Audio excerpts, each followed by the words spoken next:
Year 515 CE. The Indian subcontinent trembles under the shadow of a ruthless conqueror. He was not just a king, he was a storm. A name that echoed fear across the Indian subcontinent at that time. A ruler so ruthless that even history remembers him with dread. This is the story of Mihirkula, the most feared Huna ruler in India. In the 6th century, when great empires rose and fell, when kings fought for glory and legacy, one man stood apart, for greatness and for terror. Temples were destroyed, cities burned, and thousands perished under his command. Some called him a warrior, others called him a destroyer of faith. But one thing is certain, Mihirkula changed the course of Indian history forever. But who was Mihirkula? How did a Huna invader rise to power in India? And what led to his ultimate downfall? Let's uncover the truth behind the legend.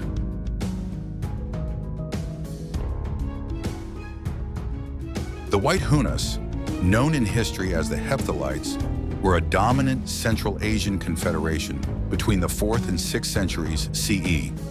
Although they shared the name Huns, they were quite different from the European Huns led by Attila the Hun. Their true origins remain debated among historians.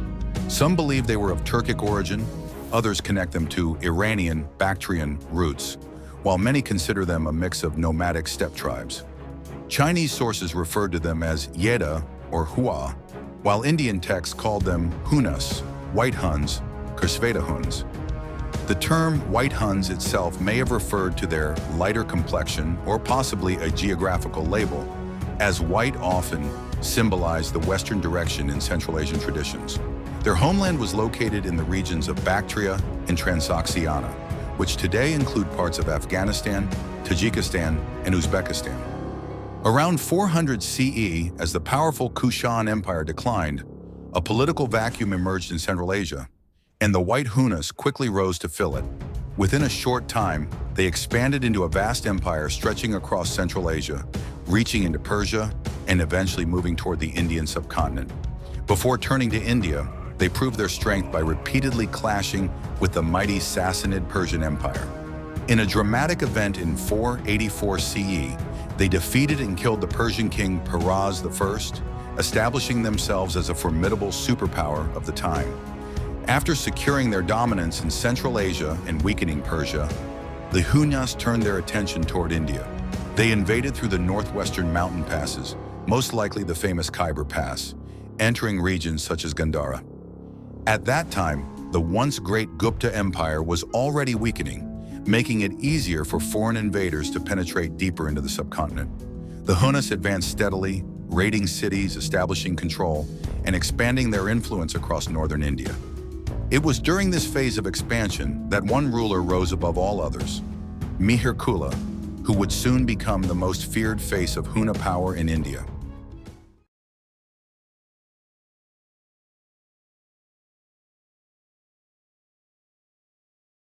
As the Hunas tightened their grip over northwestern India, one important figure emerged before Mihirkula, Kingula. Ruling around 430 to 490 CE, Kingula was one of the earliest and most significant kings of the Alchon Huns, a branch of the White Hunas who entered India. Unlike earlier nomadic leaders, Kingula played a crucial role in transforming the Hunas from a roaming warrior group into a structured ruling power, especially in regions like Bactria and Gandhara. Around 475 CE, he led the expansion into Gandhara, marking the beginning of large-scale Huna invasions into the Indian subcontinent. His rule signaled not just conquest, but also consolidation. Kingula also understood the importance of legitimacy.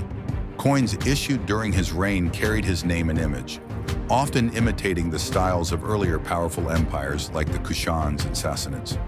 This was not accidental. It was a calculated move to present the Hunas as rightful rulers rather than foreign invaders. Under his leadership, the Hunas, known in Indian texts as Sveta Hunas, White Hunas, began to leave a lasting imprint on the political and social fabric of the regions they controlled. Their military strength and strategic expansion disrupted existing power structures and paved the way for deeper incursions into India. However, King Gila's reign was only the beginning. He laid the foundation for even more aggressive and destructive rulers who would follow. Among them were Toramana and his successor, Mihirkula, who would push further into the Indian heartland. Under their leadership, the Hunas intensified their campaigns, causing severe disruption to the already weakening Gupta Empire and leaving a profound impact on Indian society, economy, and religious institutions, especially Buddhism.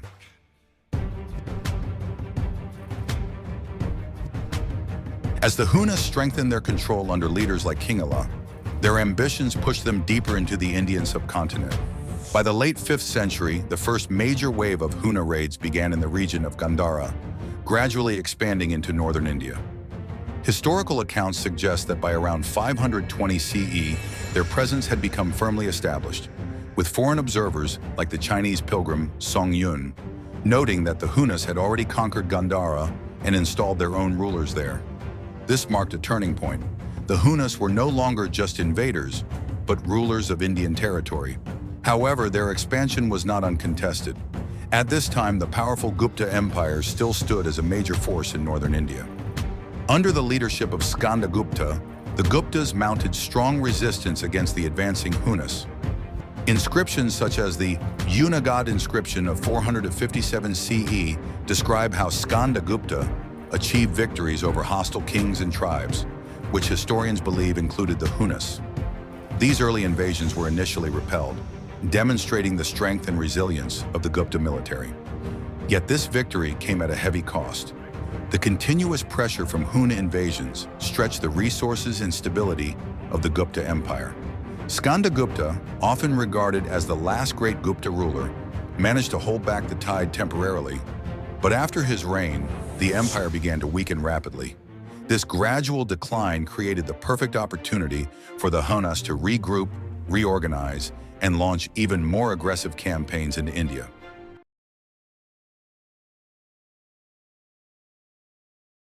After the fall of a strong empire, rises a force even more dangerous.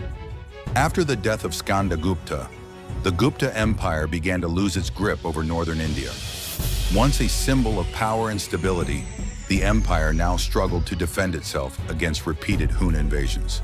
Wave after wave, the Hunas pushed deeper into Indian territory, and this time, there was no strong ruler left to stop them. The central authority weakened, provinces broke away, and the once great empire slowly began to crumble under pressure. By the end of the 5th century, the Hunas had finally broken through into the heart of northern India. They were no longer just raiders, they had become rulers. In many regions, local kings continued to govern, but now under the authority of Huna overlords whose power stretched from Persia to Khotan and deep into the Indian subcontinent. It was during this phase that Toramana emerged as a powerful leader. From his stronghold in Punjab, Toramana expanded Huna dominance and launched successful campaigns into Gupta territories, weakening what remained of their resistance. But the true storm was yet to come. After Toramana, his son rose to power, Mihirkula, and with him came fear. Mihirkula was not just a ruler, he was a symbol of destruction. Under his leadership, the Hunas reached the peak of their power in India. His campaigns were more aggressive, more brutal, and far more devastating than those of his predecessors. Cities were attacked, kingdoms were forced into submission, and resistance was crushed without mercy. His reputation spread quickly. Not as a just king, but as a ruthless conqueror, was the second and final major king of the Alchon Huns, a branch of the White Huns or Hephthalites. He is remembered in Indian and Chinese sources as a powerful but tyrannical conqueror.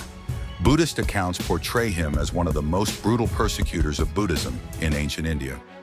He was the eldest son and successor of Toramana, the first Hun king to establish significant rule in the Indian subcontinent. His name likely derives from Mihira, the sun god, and Kula, lineage, of the lineage of the sun, though the exact etymology is debated. He ruled from his capital at Sagala, modern Sialkot in present-day Pakistan, which became the nerve center of Huna power in India.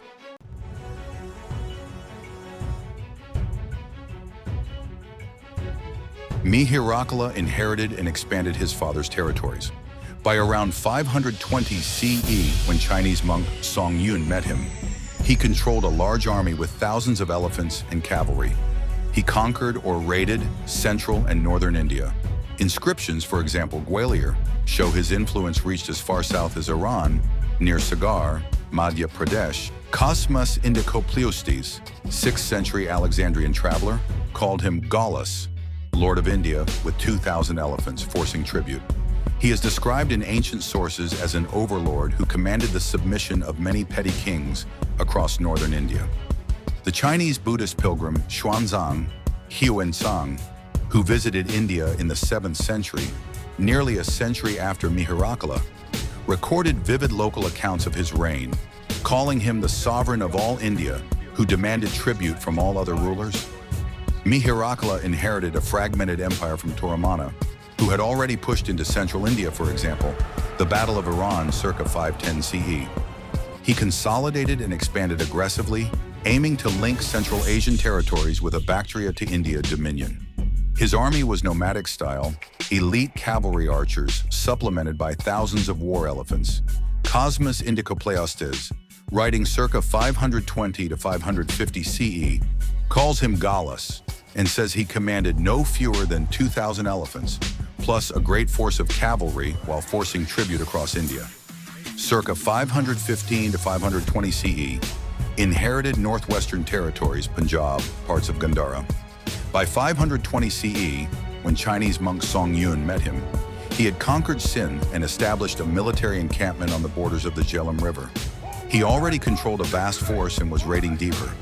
Circa 520 to 525 CE, overran Kashmir, assassinated the local king and usurped power. He was briefly granted a territory to govern, but soon seized full control. Circa 525 CE, annexed Gandhara through treachery. Surprise assassination of the king, slaughter of ministers, widespread looting. He carried spoils back to his capital Sagala and reportedly destroyed 1,600 Buddhist stupas, monasteries here alone. Xuanzang's account, likely exaggerated but reflecting destruction. Mid-520s CE, pushed into central and northern India, reached Gwalior, Goparaja area, and Iran, near Sagar, Madhya Pradesh. Confirmed by his 15th regnal year inscription. Raided prosperous Gupta-era cities, extended influence as far as the upper Ganges Valley, possibly extending influence toward Magadha in the east. Gupta emperor pays tribute to Mihirkula for a period. Acting as a vassal due to strategic compulsion, his rule reached till Himalayas.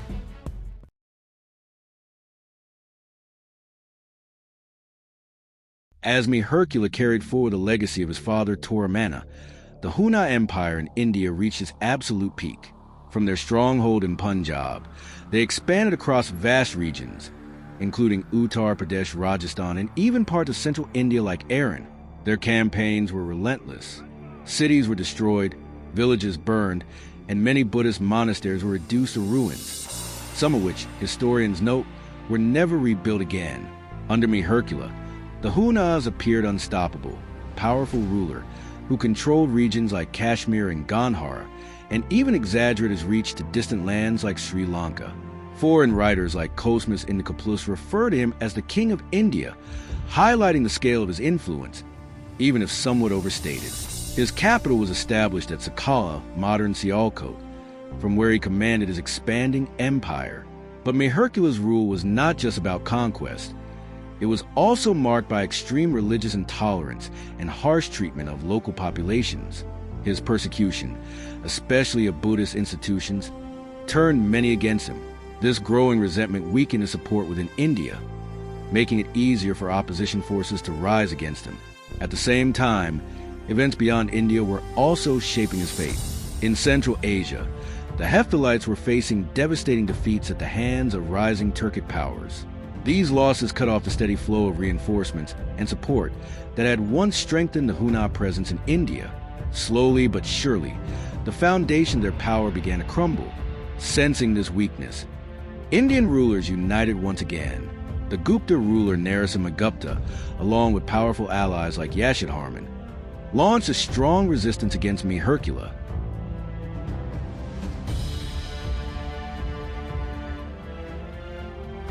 Evidence is limited, Hunar rule was more militaristic and decentralized in Gupta or earlier Indian systems. Mihirkula governed through capital, Sagala, modern Sialkot, Pakistan. His main base, also called Shikala, decentralized structure, local sub-rulers or vassals. Some inscriptions suggest Huna governance allowed regional autonomy, mimicking Gupta practices in places like Aran.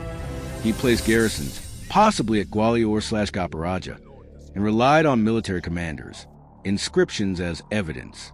Gwalior inscription, his 15th regnal year, found in the Surya Sun Temple, records a donation or construction by Machakita under Mihirkula's overlordship, confirms his rule reached central India, and he used Gupta-era administrative styles. Described as uncouth and extremely cruel, according to Buddhist tradition, quick-tempered and war-obsessed. People suffered from endless campaigns. He used assassination, surprise attacks, and terror.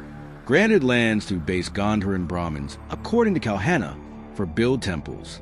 As Mihirkula ruled over vast territories, his authority was not only enforced through war, but also through currency. The coins issued during his reign offer a fascinating glimpse into how he projected power, legitimacy, and identity. Mihirkula minted coins in both silver and copper, continuing and adapting earlier traditions. His silver coins often featured a bull on the obverse, accompanied by the legend Jayad of Vrisha, meaning victory to the bull. The bull, a sacred symbol associated with Lord Shiva, reflects Mihirkula's devotion and religious identity. On some coins, a trident symbol appears before the bull, further reinforcing this Shaivite connection. Interestingly, his copper coins were more widely circulated. These coins typically displayed a bust of the king facing right, closely resembling earlier Kushan and Sasanian styles. However, Mihirkula adapted these designs to assert his own authority.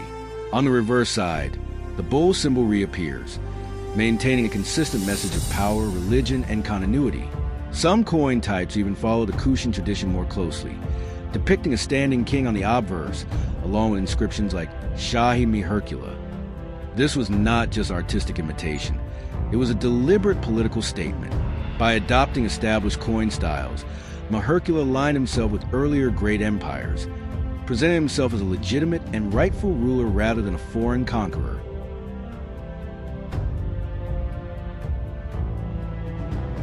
By the early 6th century, Mihirkula stood at the peak of his power. From his capital at Sakala, he controlled vast regions across northern India. But his rule, marked by continuous warfare, harsh policies, and religious conflict, had begun to unite his enemies. Local rulers, once divided, now found a common purpose: to end Huna dominance. The reasons for this great conflict were clear. Mihirkula's expansion into central India threatened powerful regional kingdoms, while his campaigns had weakened the already declining Gupta Empire. His actions, including the destruction of cities and religious institutions, created resentment among both political leaders and the general population. What followed was not just a battle, but a turning point in Indian history. At the Battle of Sundani, Mihirkula faced a powerful alliance led by Yashadharman and the Gupta ruler Narasimhagupta. This was not an ordinary clash. It was a decisive effort to break the backbone of Huna power in India. The combined forces of these rulers confronted Mihirkula and dealt him a crushing defeat. For the first time, Mihirkula, the conqueror who once seemed unstoppable, was forced into retreat. According to accounts, he was even captured by Narasimhagupta as prisoner of war and later released. But the damage was done. His empire had begun to collapse. After his defeat, Mihirkula fled north to Kashmir, where he managed to regain some power and establish control once again.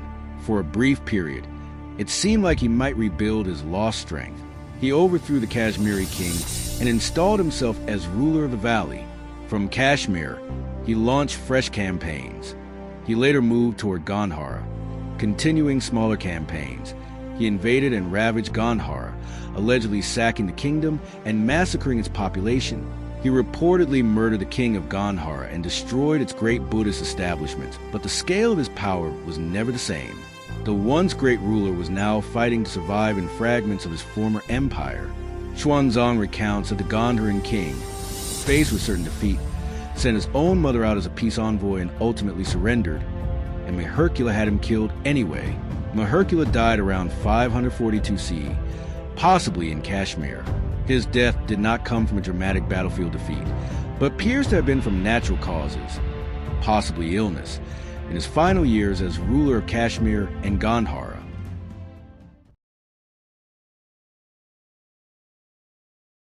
Mihirkula was not only a feared conqueror, but also a deeply religious ruler. Historical sources describe him as a devotee of Lord Shiva, following strong Shaivite traditions. His coins, marked with symbols like the bull and trident, clearly reflect this devotion to Lord Shiva, the bull representing Nandi, the sacred devoted gatekeeper of Shiva, and the trident symbolizing divine power. For Mihirkula, religion was not separate from rule. It was a source of authority, identity, and legitimacy. Historical traditions also credit him with building the Mihirkula temple in Srinagar, further reinforcing his role as a patron of Shaivite worship. Yet, Mihirkula's relationship with religion was far from simple. Early accounts suggest that he was once curious about Buddhism and even requested a Buddhist teacher to guide him. But what followed became a turning point in his life and legacy. According to the Chinese pilgrim Xuanzang, instead of a respected teacher, the Buddhist community sent him a novice, or possibly even a servant. Mihirkula reportedly felt deeply insulted. His reaction, as recorded in historical accounts, was harsh and revealing. "I have respect for the law of Buddha. Now the congregation have put forward this servant. What further respect can I have for priesthood?" This moment is often seen as a spark that ignited his hostility toward Buddhism. Soon after, it is said that Mihirkula issued an edict to destroy Buddhist institutions, aiming to overthrow the influence of Buddhism across the 5 Indies. Monasteries were attacked, and Buddhist centers suffered significant damage. Though modern historians debate whether these accounts are exaggerated or influenced by religious bias and political narratives. The destruction of Buddhist monasteries and academic centers, including significant damage to Nalanda and the devastation of Taxila, known for his anti-Buddhist sentiment. He is credited with destroying over 1,600 stupas and monasteries in the region. Another important perspective comes from Kalhana, who describes Mihirkula as a man of violent acts, resembling Kala, the god of death. In his chronicle, Mihirkula is portrayed as a fierce Shaivite ruler who oppressed Buddhists and established a city called Mihirkula. This depiction reinforces his image as both a powerful king and a feared oppressor. However, not all accounts agree. The earlier Chinese traveler Song Yun, Chinese monk, an envoy sent by Empress Dowager, who of the Northern Wei dynasty to India, to collect Buddhist scriptures, personally met with Mihirkula at his military encampment on the borders of the Jhelum River, while the king was engaged in a military campaign whom he referred to as the King of the Huns. Song Yun offers a slightly different view, stating that Mihirkula did not believe in any religion, and the local people were unhappy because of his continuous wars, and that he was treated with hostility. This contradiction highlights the complexity of his character. A ruler seen by some as a devout Shaivite, by others as a religious, and by many as politically motivated in his actions. Even Brahmins, who shared elements of his religious framework, are said to have disliked him, suggesting that his harsh rule went beyond simple religious preference. The meeting occurred during the height of the Alchon Hun influence, shortly before Mihirkula's power began to decline. Buddhism in the Northwest survived/recovered despite claims of persecution. His Shaivite coins and temples show cultural assimilation. Modern historians note sources, mostly Buddhist or enemy, may exaggerate cruelty, and there is little archaeological proof of total monastery wipeout.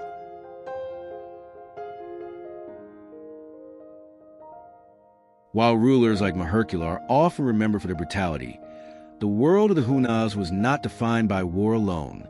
Beneath the surface of conquest, there existed a rich and evolving cultural and religious landscape. The Hunas were deeply spiritual people, known to be fervent worshippers of the sun god and Lord Shiva. In regions like Kashmir, several Shiva temples were established, reflecting their strong Shaivite traditions. Yet, what makes their story even more fascinating is their interaction with Buddhism.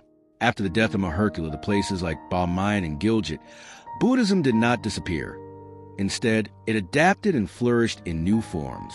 The massive Buddha statues of Balmain, along with cave paintings and monasteries, stand as powerful evidence of artistic and religious growth during this period. This shows that even under Huna dominance, cultural exchange and religious development continued. Interestingly, Buddhist communities during this time were diverse. Xuanzang noted the presence of numerous monasteries, thousands of monks, and different sects, including followers of the Hinayana tradition and schools like the local Theravadins. Even merchants and common people actively participated in religious life, seeking guidance from spiritual signs and making offerings to maintain harmony with unseen forces. A 6th century Sun temple, Surya Temple, was constructed at Gwalior during the reign of the Huna king Mihirkula, as evidenced by a Sanskrit inscription found at Gopa Hill. While often referred to as a Mihirkula inscription, the text states the temple was commissioned by a person named Matrikita.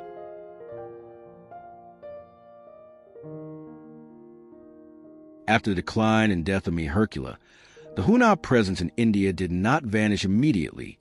Instead, it evolved into a quieter phase, a period historians call the Age of the later Hephthalites. In Indian sources, they were known as Sveta Huna, White Hunas, while other traditions even divided them into groups such as the Red Hunas and White Hunas, reflecting their spread and adaptation across regions. Though their political dominance had been broken, they continued to rule in fragmented territories, especially in Kashmir and Gandhara. One of the most important successors after Mihirkula was Pravarasena, believed to be the son of Toramana. His rise marks a shift in Huna rule, from conquest to consolidation. Pravarasena is said to have assumed the throne, providing stability after a period of instability. Pravarasena ruled for several decades after the fall of Mihirkula, possibly for around 60 years. Unlike his predecessors, he focused less on warfare and more on urban development and state building. He founded a city named after himself, Pravarasenapur, identified with modern Srinagar, and developed it with markets, infrastructure, and religious architecture. Among his contributions was construction of a great temple known as Pravaresha, symbolizing a shift towards stability and cultural integration. Even his coins reflect this transformation. They depict a standing king on one side, while the reverse often shows a goddess seated on a lion, blending earlier Huna traditions with Indian artistic and religious influences. This shows how the Hunas, once seen as foreign invaders, were gradually becoming part of the Indian cultural world. After Pravarasena, rulers like Gokarna continued this legacy, though on a much smaller scale. Their rule was no longer dominant but regional, surviving in pockets rather than across empires.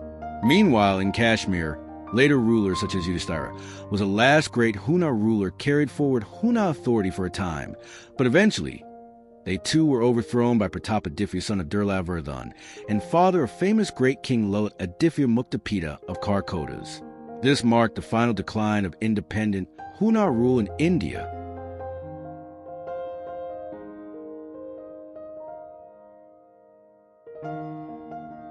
The legacy of Mihirkula remains one of the most debated in early Indian history.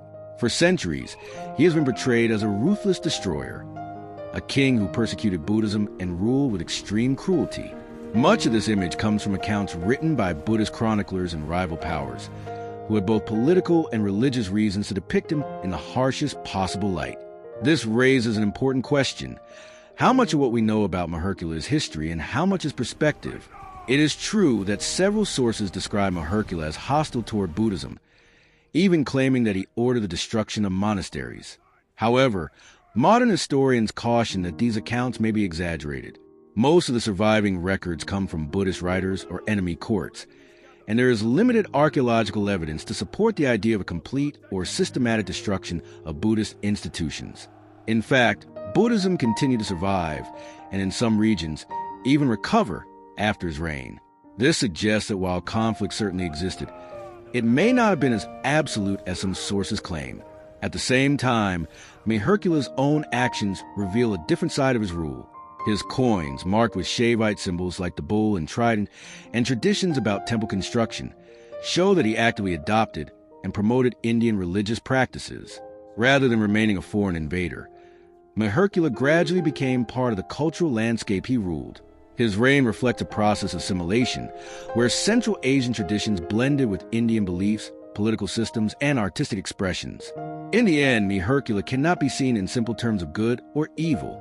He was a product of his time, an age of constant warfare, shifting empires and cultural encounters. His legacy is not just one of destruction, but also of transformation.